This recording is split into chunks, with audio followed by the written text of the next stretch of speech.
kita ini selama ini terlalu banyak kasih ke BUMN. Tapi Presiden sudah perintahkan supaya diberikan ke swasta. Ada hantu. Ada hantu berdasi dan hantu tidak berdasi. Mereka ini seperti angin, dapat dirasakan, nggak bisa dipegang. Mereka kan tidak kelihatan tapi punya power. BKPM bisa apa?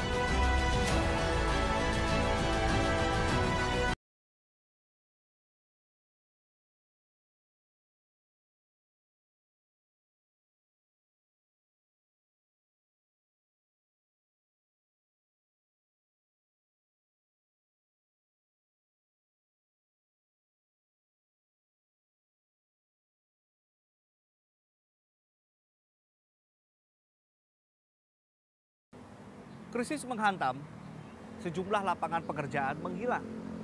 Namun di sisi lain, seharusnya investasi gencar didatangkan untuk menciptakan lapangan pekerjaan. Namun faktanya di lapangan upaya menggenjot investasi ternyata menemukan sejumlah masalah kusut, lebih kusut daripada benang kusut. Bahkan, Kepala BKPM Bahlil Lahadalia mengatakan ada sejumlah masalah besar yang menghambat masuknya investasi ke Indonesia. Sejumlah masalah tersebut diantaranya.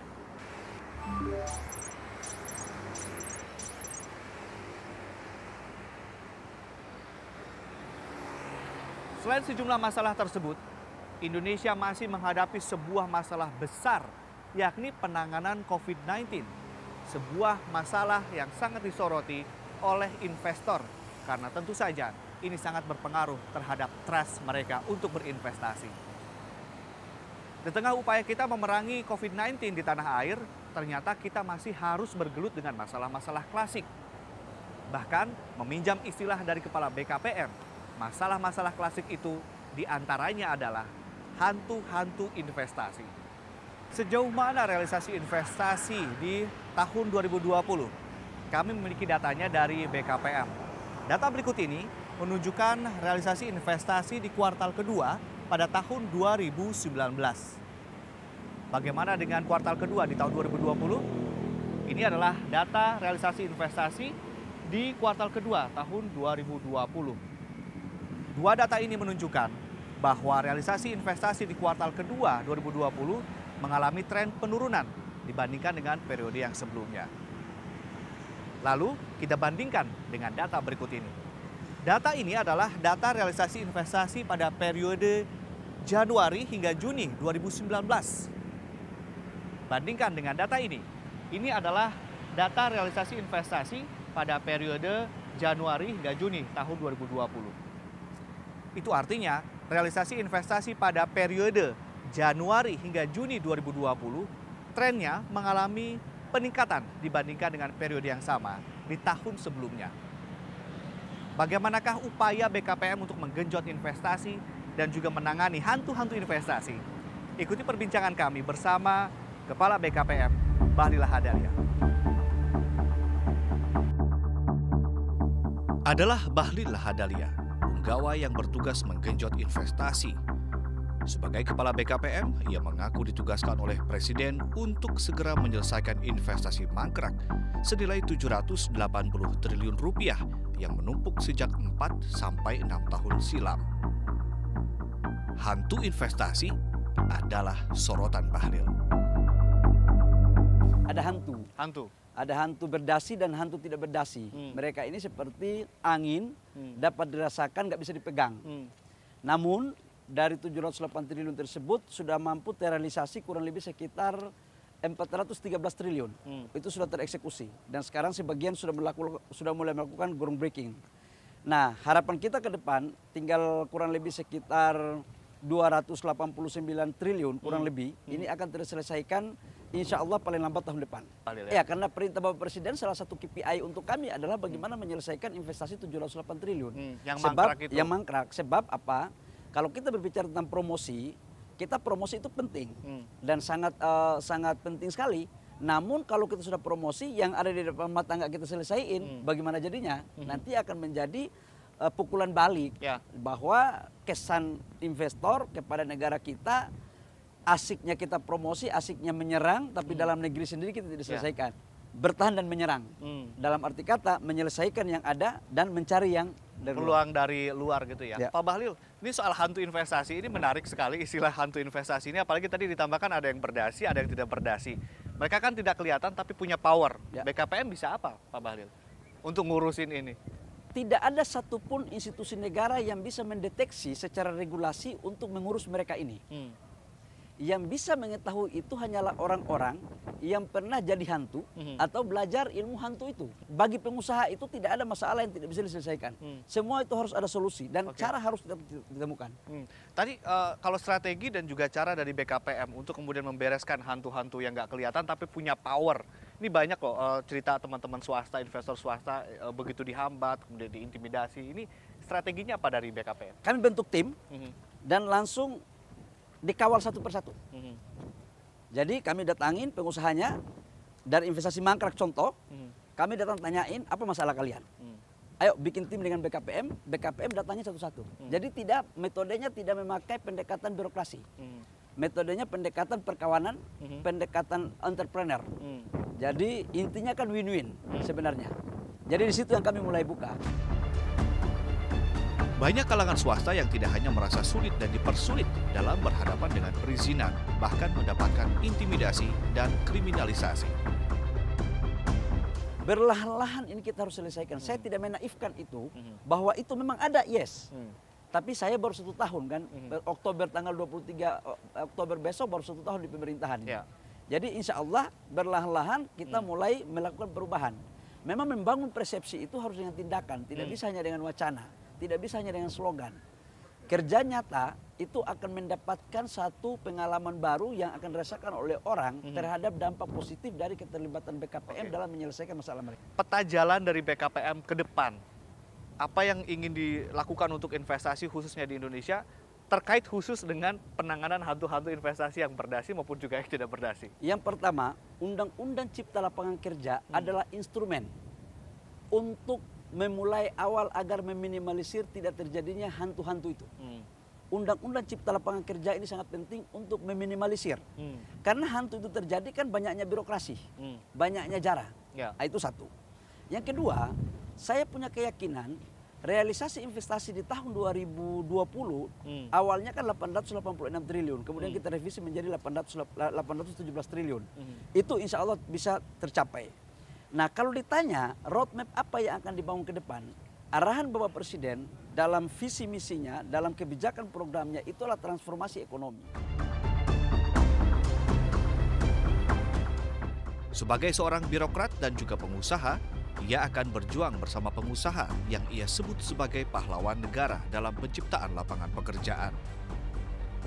Ia mengatakan sudah sepatutnya ia yang kini duduk di pemerintahan dan elemen-elemen lainnya hadir secara bersungguh-sungguh menyelesaikan berbagai persoalan yang merusak iklim investasi.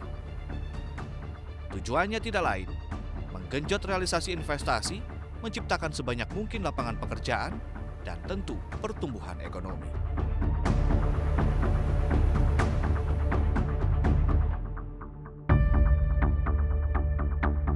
Testimoni Bapak dan juga teman-teman swasta, khususnya investasi di Indonesia apa, Pak?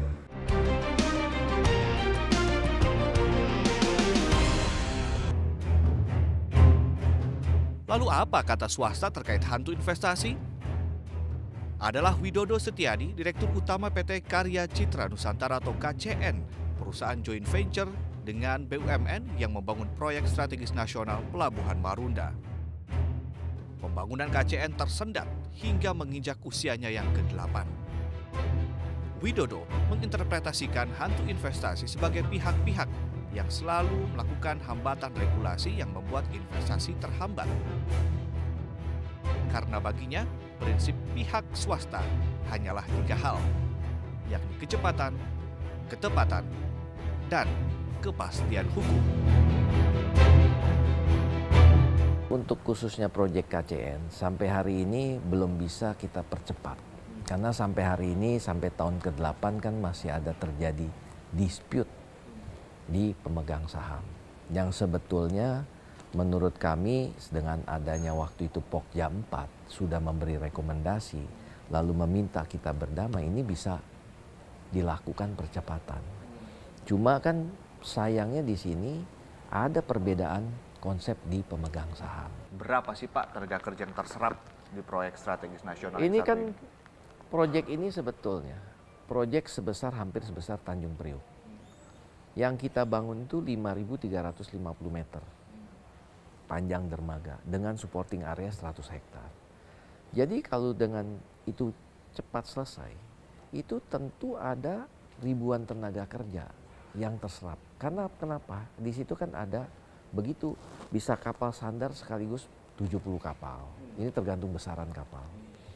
Lalu bisa ada armada logistik yang untuk bongkar muat. Lalu ada juga untuk karyawan yang bekerja dari baik yang di perkapalannya, yang semua saling turunannya, multiplier efek. Multiplier efek. Iya. Dan itu juga mendorong sebetulnya masyarakat sekitar ada lapangan kerja, jadi nggak terlalu jauh karena di situ kan berdekatan dengan misalnya rumah susun Marunda.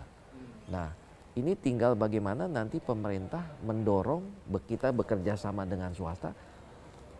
Bagian-bagian mana yang bisa diserap di sini, tentu disesuaikan dengan level pendidikan. Menanggapi penyelesaian kasus investasi mangkrak yang dilakukan oleh BKPM dan Kementerian Koordinator Kemaritiman dan Investasi, Widodo mengaku investasi mangkrak di sektor pelabuhan belum termasuk dalam daftar penyelesaian. Bapak kan sudah mengalami berbagai macam tadi ketepatan, kecepatan, dan juga masalah kepastian hukum. Dihadapi juga tiga-tiganya. Testimoni Bapak dan juga teman-teman swasta, khususnya investasi di Indonesia apa Pak? Kami selaku pelaku swasta nasional, lalu dari teman-teman berpendapat dalam beberapa hal kita sebaiknya belum bisa bergabung dengan BUMN. Itu Kenapa? kesimpulan? Iya, kesimpulannya. Kenapa? Lebih baik kita pola kerjasamanya bukan joint venture. Makanya kalau kita lihat sekarang, perusahaan-perusahaan luar negeri masuk Indonesia lebih senang take over, bukan membuat baru. Di dunia perbankan, di banyak sektor demikian.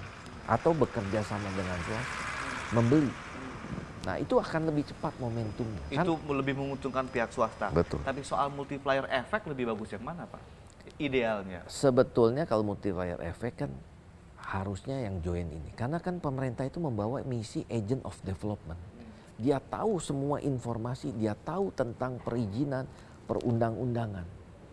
Ini kan harusnya kalau bisa berkolaborasi, ini akan sangat baik. Nah, bukan saya tadi, ini perlu diperjelas, bukan saya bilang bahwa kita nggak boleh bekerja sama, cuma polanya jangan joint venture. Kalau kita bikin PT, sama-sama pemegang saham, itu menurut saya saat ini masih belum ada contoh yang sukses dengan baik gitu.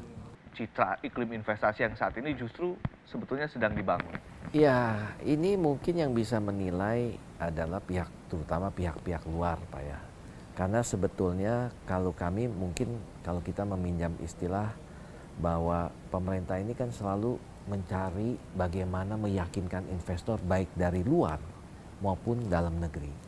Nah, kalau yang di dalam negeri aja tidak bisa selesai, ini kan akan menjadi catatan bagi orang-orang baik yang dari luar maupun dalam negeri untuk berinvestasi. Nah, ini yang mungkin harus cepat ditangani karena kami pun sebagai swasta lokal tidak mau dicap sebagai penghambat investasi. Karena kita nggak mungkin menjelaskan ke semua orang. Karena kita sendiri pingin bagaimana iklim di dalam negeri ini sebaik mungkin supaya kami bisa berinvestasi dengan baik. Karena kami bagian dari negara, kami ingin juga menunjukkan sebagai warga negara yang mendukung program pemerintah. Dalam kasus mangkraknya investasi di Pelabuhan KCN Marunda, Pemprov DKI Jakarta sebagai salah satu pemegang saham pun meminta kepada Presiden Joko Widodo agar segera melakukan proses groundbreaking bagi PSN yang tersendat hingga 8 tahun ini sebagai upaya perbaikan iklim investasi yang mengusung kecepatan, ketepatan, dan kepastian hukum. Kita ini selama ini terlalu banyak kasih ke BUMN. Tapi Presiden sudah perintahkan supaya diberikan juga ke swasta.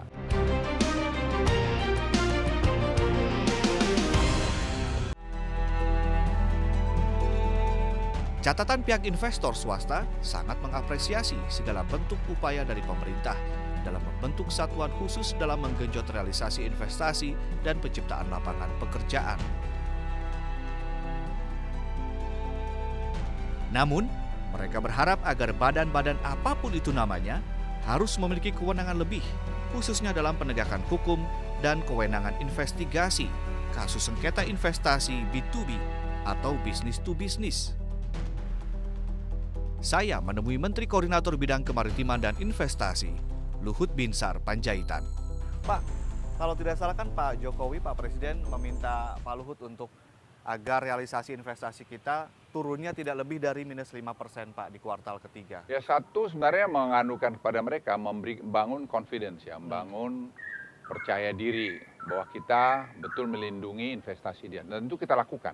Saya beri info kamu, ini ada dulu yang kita sebut Pokja 4. Ya. Itu menyelesaikan hampir 900 triliun ya, dispute di dalam investasi ke Indonesia. Jadi uang yang diselamatkan. Jadi kalau orang bilang ada yang ini tinggi, ini 890 tepatnya triliun. Yang kedua, kita menyelesaikan Omnibus Law ini. Ya. Jadi kalau Omnibus Law ini selesai, itu banyak peraturan-peraturan kita harmonisasi. Sehingga buat investor itu sangat baik. Sehingga kita harapkan nanti ease doing of business Indonesia akan naik. Baik. Pak Luhut, kalau saya baca data dari BKPM kan target realisasi investasi kuartal 3 itu kalau skala range dari pesimis hingga optimis kan 205 sampai 213 triliun ya Pak ya. Itu kira-kira kontribusinya kalau misalnya memang tercapai, kontribusinya pada perekonomian berapa ya, cukup besar. Jadi kita berharap sekarang ini ya, kita ini mungkin bulan ini kita bisa lebih 100 triliun kita disburse ke bawah. Tadi kemarin hari Minggu lalu 96 triliun dari Pak Budi Sadikin saya lihat angkanya. Nah sekarang ini ada beberapa program yang kira-kira bisa kontribusi 15 triliun yang saya tahu, misalnya cashback itu. Terus kemudian di UMKM ya, kemudian juga pariwisata dan seterusnya. Nah kalau ini jalan itu nanti bisa ya pasti lebih 100 triliun sampai akhir September. Anda sempat mengatakan bahwa di 2019 kan ada 177 kasus investasi yang berhasil diselesaikan dan berhasil mengamankan 880 triliun rupiah. 890 triliun. 890 triliun. Ini sampai saat ini update-nya seperti apa? Perusahaannya saat ini sudah banyak berjalan masuk atau mereka. Realisasinya seperti mereka apa? Happy. Rata-rata mereka bermasalah di apanya sih Pak? Ya kita tadi terlalu banyak aturan yang kita buat sendiri. Atau kau bermasalah dengan perusahaan itu, ya kita jadi jurinya. Atau ada mungkin yang meras-meras di sana sini, kita jurinya. Banyak Pak yang seperti ada. itu. Banyak, bukan ada. Soal sinergi BUMN dan swasta yang ternyata perlu digencarkan lagi, Luhut mengatakan saat ini swasta harusnya mendapat porsi yang lebih dan diberi berbagai kemudahan. Kita ini selama ini terlalu banyak kasih ke BUMN. Tapi Presiden sudah perintahkan supaya diberikan ke swasta, Dan ya sudah banyak swasta yang pegang.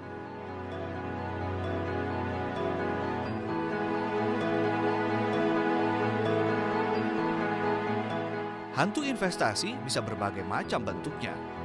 Mulai dari keruwetan aturan dan tumpang tindih yang membuat investor pusing 7 keliling, kebijakan yang berubah dan serba tidak pasti, dan hantu-hantu yang menunggangi terhambatnya regulasi yang memudahkan semua tahapan investasi. Termasuk COVID-19 yang masih menghantui keputusan berusaha. Pada akhirnya, semua berujung pada trust. Padahal investasi berujung pada penyediaan lapangan pekerjaan. Semua harus paham bahwa inti dari datangnya berkah pekerjaan bagi rakyat adalah kecepatan, ketepatan, dan kepastian hukum.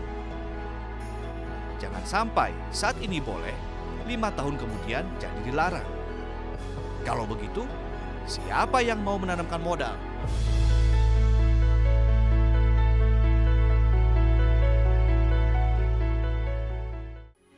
Metro TV, knowledge to elevate.